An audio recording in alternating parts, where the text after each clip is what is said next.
सुधीजनों, किसी भी मनुष्य में तो उसके पास जो है, जो उपलब्ध है, वो किसी को नहीं दिखता। उसको लगता है कि मेरे पड़ोसी के पास जो है वो मेरे पास क्यों नहीं है। वही लोभ है, वही लालच है।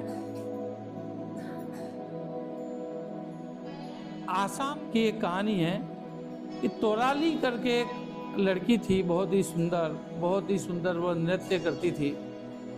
धीरे धीरे जवान होती है, शादी योग्य होती है, तो उसके गांव के ही एक लड़के फूकर से उसकी शादी करा दी जाती है।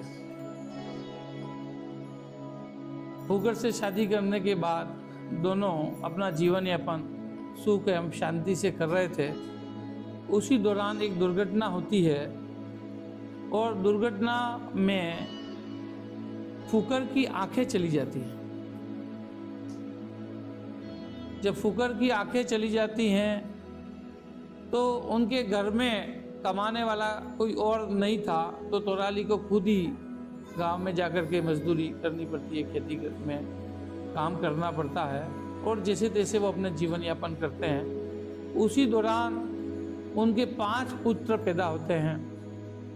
बच्चे धीरे धीरे बड़े होने लगते हैं, जवान होने लगते हैं, लेकिन वो सारे पुत्र जो है वो आलसी थे, इसलिए वो किसी काम धंधे को नहीं करते हैं, माता के किसी काम में हाथ नहीं बटाते हैं, नहीं कुछ कमा के लाने का प्रयास करते हैं। ऐसे में तोराली पे और ज़्यादा जिम्मेदारियां बढ़ती हैं कि 6-7 लोगों का खर्चा जो उठाना बड़ा मुश्किल होता है। उसी दौरान तोराली फिर गर्भवती होती हैं और एक दिन एक सांप को जन्म देती है। सांप को जन्म देती है तो पूरा गांव उस पर हंसता है, ताने कसता है कि सांप को जन्मने वाली नागिन है ये। तो उस तरीके की कई प्रकार की बातें होती हैं। सांप थोड़ा बड़ा होता है तो घर से चला जाता है। कुछ समय और व्यतीत होता है, घर की परिस्थितियां और खराब हो जाती हैं। एक दिन वह सांप लौट करके अपनी माँ के पास आता है और माँ को कहता है कि माँ, तुम्हारे ऊपर इतनी सारी समस्याएं हैं, पूरे घर की जिम्मेदारियां हैं, उसमें मैं तुम्हारा कोई सहयोग नहीं कर पा रहा हूँ। मैं इतना कर सकता हूँ कि आप जो है मेरी जो पूंछ है उसको 1 इंच काट लो, वो सोने की बन जाएगी, उससे आप अपना घर चलाना। तो मैं प्रतिदिन आऊँगा, आप 1 इंच उस पूंछ को काट लेना। माँ तो आखिर माँ होती है, बेटा चाहे सांप हो चाहे कोई और हो, उसके लिए तो अपना बेटा ही होता है और उसको नुकसान पहुंचाने का कोई भी माँ सोच भी नहीं सकती। तो माँ रोती है, उसको ना कहती है कि नहीं बेटा, मैं तुम्हारे पूंछ को नहीं काट सकती। तो बेटा कहता है कि नहीं माँ, मुझे कुछ नहीं होगा, आप 1 इंच ही काटना तो मुझे कुछ भी नहीं होगा।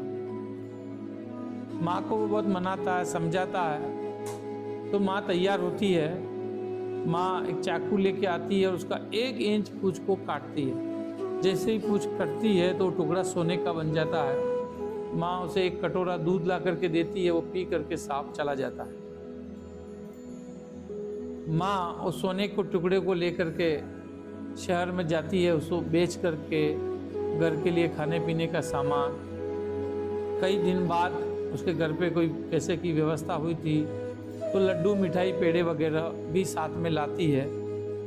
माँ पति को और बच्चों को सबको खाना बना करके खिलाती है।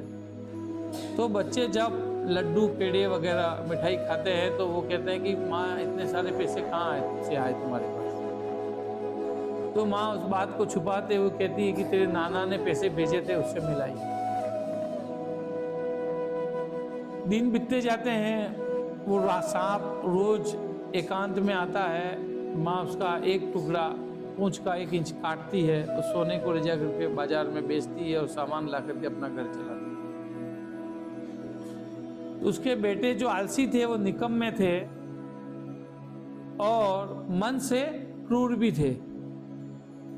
तो बड़ा प्रेशर करते हैं माँ पे कि भाई तू बता मुझे कि ये कहाँ से पैसे आ रहे हैं तेरे पास, तू रोज इतना सामान ला रही है, कैसे ला रही है। उसे मारते पीटते हैं। तो थक करके माँ बता देती है कि मेरा जो छठा पुत्र सांप था वो आता है और उसकी पूंछ का मैं 1 इंच काट लेती हूँ, वो सोना बन जाता है और उससे मैं अपना घर चला रही हूँ। तो उन पुत्रों के मन में लालच आता है, लोभ आता है। वो माँ को कहते हैं कि तू 1 इंच की जगह 3 इंच क्यों नहीं काटती है। तो 1 इंच तो हमारे खाने पीने में ही चला जाता है, तो 2 इंच बचेगा, उससे हमारी दूसरी सुविधाएं भी होंगी। तो अब से तू 1 इंच की जगह 3 इंच काटना कर। माँ उसे ना कहती है, समझाती है, रोती है। तो सभी बच्चे मिलकर के उसको मारते हैं और उस पर बड़ा प्रेशर करते हैं। आखिर माँ जो है वो थक करके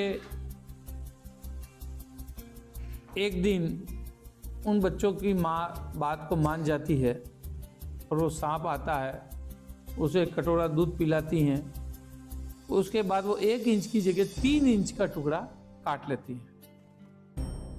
जैसे ही वो 3 इंच का टुकड़ा काटती हैं तो सांप के अंदर से खून बहता है और वो सांप तड़प तड़प के वहीं मर जाता है। जो रोज 1 इंच टुकड़ा सोने का बन जाता था वो भी सोने का नहीं बनता है। माँ बहुत विलाप करती है, बहुत रोती है। उसका पति पिता वो भी बहुत रोता है, वो भी दोनों तड़प तड़प के वहीं उस सांप के साथ ही मर जाते हैं। तो उन 5 बेटों का जो लालच था, जो लोभ था, उसने क्या किया, अपने उस भाई को खो दिया। जो माँ कमा करके खाना बना करके उन्हें खिलाती थी उसको खो दिया, अपने पिता को खो दिया। यदि वो लालच नहीं करते तो एक लंबे समय तक उनका जीवन यापन सही तरीके से हो सकता था। लेकिन वो लोभ और लालच ने ही उनके परिवार को तबाह कर दिया। इसीलिए हम कहते हैं कि लोभ और लालच से हमेशा बचने का प्रयास करें। जब भी ऐसी कोई परिस्थिति आए, जब भी आपके पास ऐसा कोई अवसर आए, लेकिन उस अवसर को यदि वो लालच की तरह है तो उस अवसर को मत लो।